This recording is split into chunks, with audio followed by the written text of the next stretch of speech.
Hello there my fellow Holotable heroes and welcome to another SWGOH video. So it's Monday and you know what that means? It means a new Galactic challenge for us. So this time we're taken to the Nightsister homeworld, the planet of Dathomir, and we have to take our own Nightsister squad to take on Jedi. So in this video I'll show you two battles. So in the first one I'll show you my G12 Nightsisters, except Asajj is relic there, defeating tier 7 of this challenge. And then the second battle I'll show you how I completed the Undersize squad feat without using a Galactic Legend. So use my standard kind of team that I like to use for Undersize here, which is Darth Revan with Throne.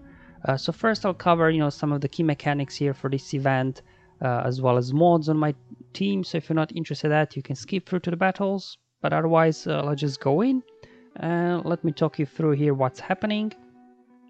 Now, because we're on Dathomir, we get Dark Magic Global Modifier, which applies to both your and Jedi team.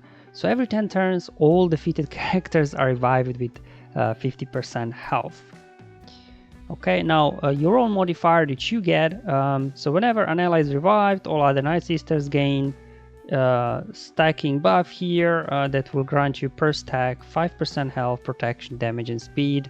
Now this modifier, I didn't notice that much effect on it because your Nightsisters keep getting taken out, and every time they get taken out they lose these stacks of buffs. So I didn't particularly notice this whole lot make a difference, except for Asajj later on when she's so beefed up that she can actually survive a few turns.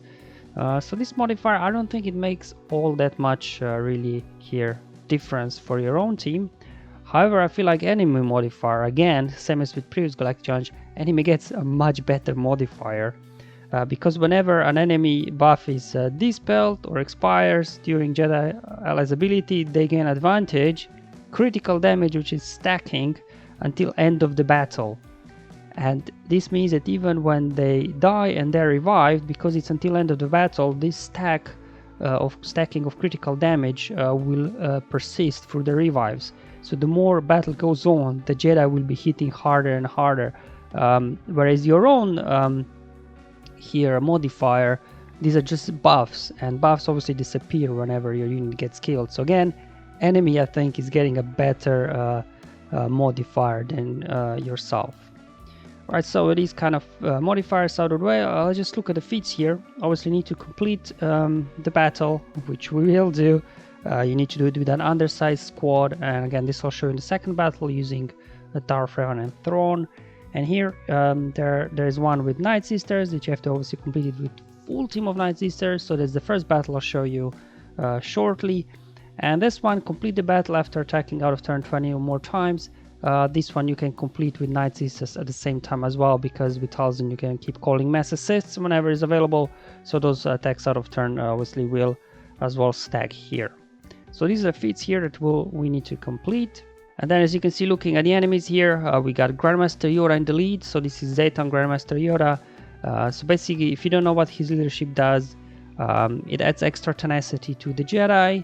And then every time they resist a negative effect, they'll be gaining bonus turn meter. And because it's a Zeta here on Grandmaster's Yoda lead, they'll be also getting critical damage up. So they'll be getting lots of bonus turn meter as well as boosting their damage. And then for General Kenobi as well, it looks like it's a Zeta Kenobi because every time any of his allies lose protection up, he will gain taunt. So it's not only critical hits, so he'll pretty much be taunting all the time because both Ahsoka and Anakin as well as Grandmaster Yoda, they can all apply protection up. So then every time you dispel that protection up, Kenobi will taunt. So definitely Kenobi will slow down your progress in beginning because you'll just be stuck behind his taunt. And then Jedi Anakin, obviously you have to look out for his AoEs. They can do a big hit on your Nightsisters.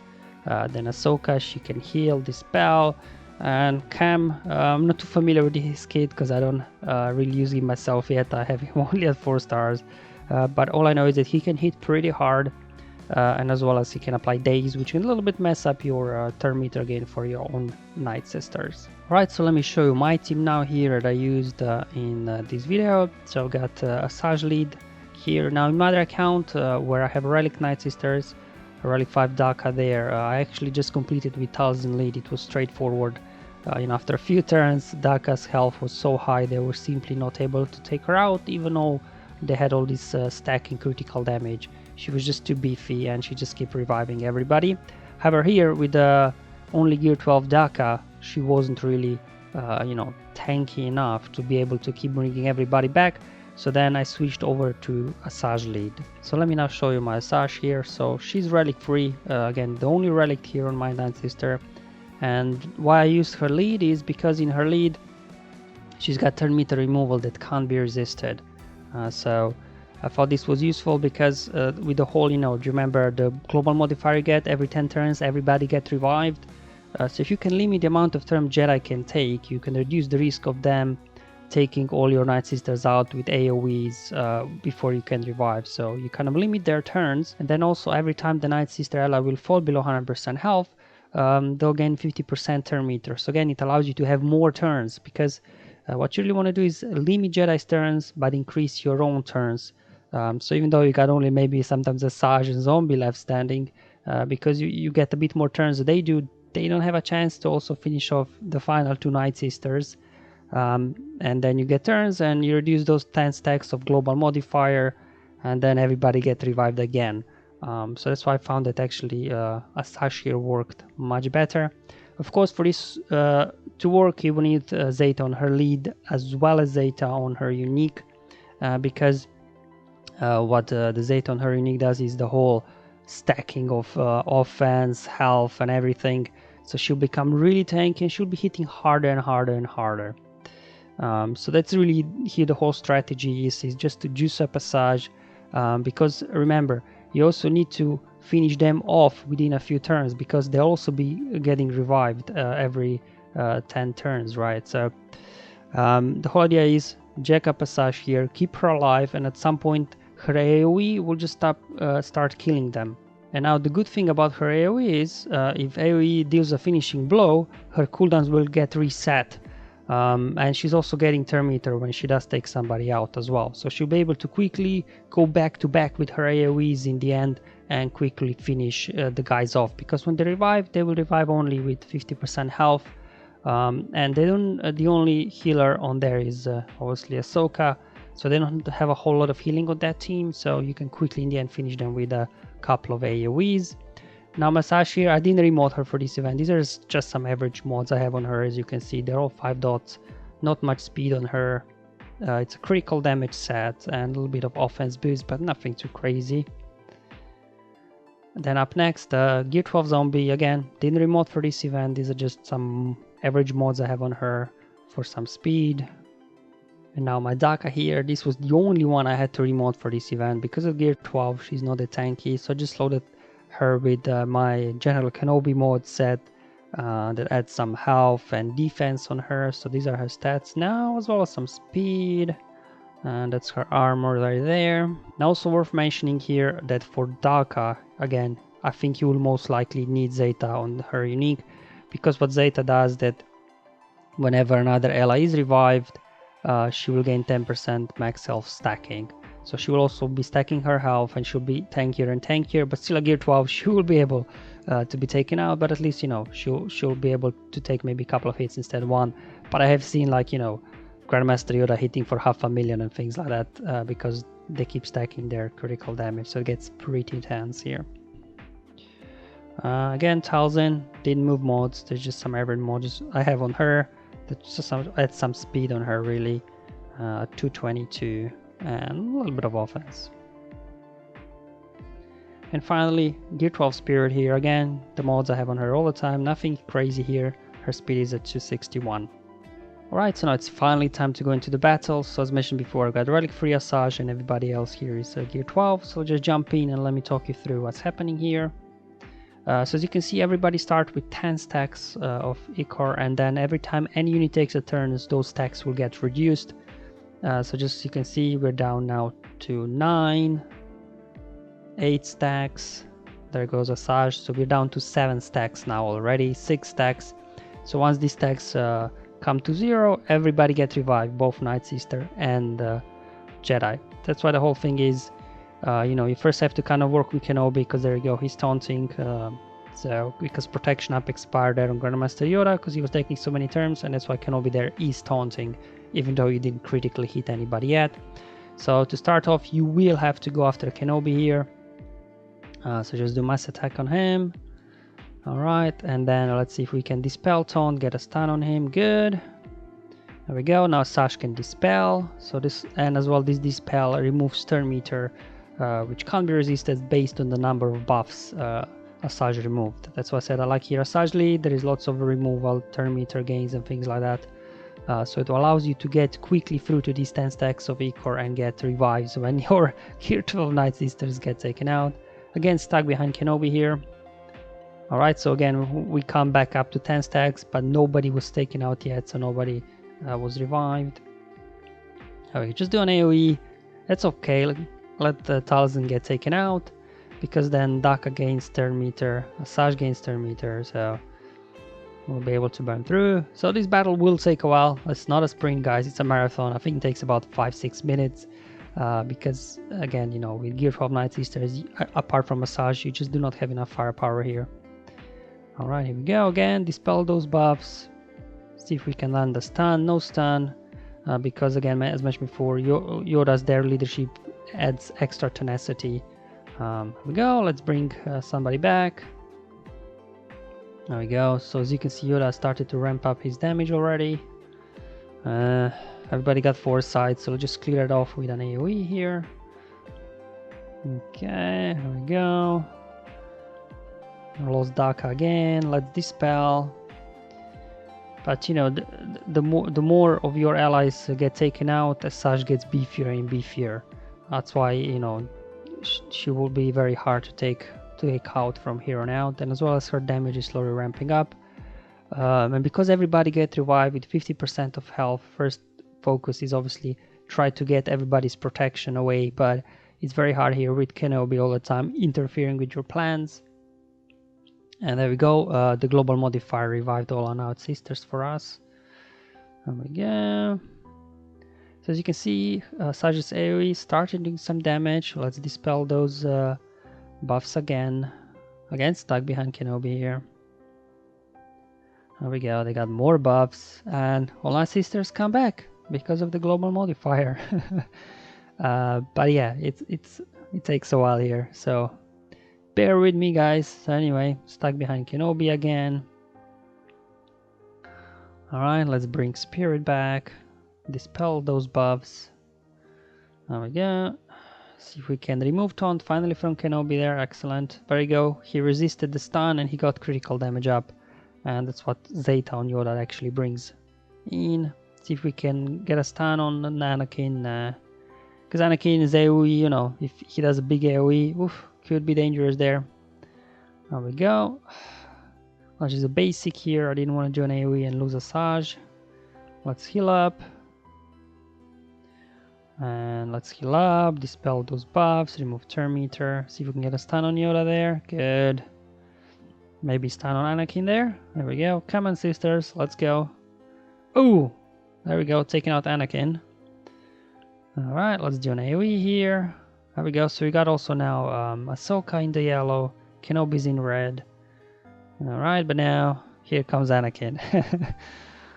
But at least, you know, that's the initial goal here, is to keep Asajj alive. You know, this will ramp her offense, health up. And then I get everybody to, you know, below 50% health. And then even when they get everybody revived, they'll have 50% health. And then Asajj can, you know, quickly take them out with her AoEs in the end. So that's the whole idea here. As I said, it's not here a sprint, it's a marathon. There we go. Obviously, Jedi Anakin, lost Asajj there, but here comes Daka with a save. Alright, let's do here an AoE just to show you. Boom, there we go. Unfortunately, only two stacks left, so everybody will come back in a moment. There we go. But, you know, we got everybody low health now, so hopefully once Asajj gets her AoEs going, we should be able to clear these guys. So got another mass assist here with Talzin. Alright. No, everybody's full health, so let's save the heal from Daka. There we go. So time for another AoE here. There we go. And then here can we do another AoE here with Talzin? Okay. Alright. They got critical damage immunity, but I'm not sure if AoE will do enough. Ah, it wasn't enough. And here comes everybody back. But, you know, at this point, Asajj is so juiced up here that she should be able to handle this. So let's dispel all that protection up. And let's see if Asajj can get a turn here. Come on. Oof, they've taken Asajj out. Okay. Well, there we go. Everybody come back again. Okay. Heal up. Yeah. Here we go.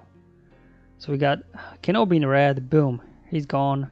And remember, whenever Asajj's AoE finish somebody off, her cooldowns get reset. That's why she can use back-to-back her AoEs and abilities. Ah, okay, we got healing immunity there on Asajj, but here we go. Alright. Come on, bring Asajj back. Here we go. Come on, another AoE. There we go. Only Yoda to go. One hit. No. Will this do it? No. There we go. Asajj should finish this off. And there you go, guys. That's how you use this Asajj Nightsister Light team to complete this. So obviously with mostly Gear 12 here, it will take, you know, maybe a few attempts to get the RNG right. Like I think I did about 7 attempts altogether, and I was able to complete 2 out of those 7. So here I showed you one run of those 2 successful completions. So it's not as hard as it looks. Just obviously, as long as you have Zetas on their Daka and Asajj, you should be good to go here, really. And now for the second battle, as mentioned before, I just want to show you the Darth Revan team here I used to complete the undersized squad feat. So let's just go into the battle. I mean, it's a pretty straightforward thing here, but again, because of all those revives, it'll take a little bit longer than normally here. There we go, they get to go. Now we can just put fear on everybody. And there we can then fracture Kenobi, obviously, so we don't have to deal with his taunt for the time being. Now everybody got tenacity up here. So I'll save the fear ability from Bastila. Get a stun there on Yoda. Shock on everybody. And now we can go and spread fear. Okay, and the whole thing is Death Mark there will prevent revives. So Yoda will not be able to get revived. So that's the first goal here is try to get Yoda out of the picture. Okay, there we go. So there we go, Yoda's gone, and because we took him out when he had Death Mark, he won't be coming back. And without Yoda spreading all those buffs and everything, this will be much easier here. But still, you know, these Jedi do pack a punch. Now, we lost Malak there, but remember, Global Modifier will revive everybody, no matter the Jedi or Nightsisters, so Malak will come back, and there he goes! Haha! We got zombie Malak here. Here we go. So there goes Anakin. Okay, let's fracture this guy here. There we go. Wild lightning there. Let's just try to get everybody here in low health. Because Anakin will come back in a moment here. And there he is.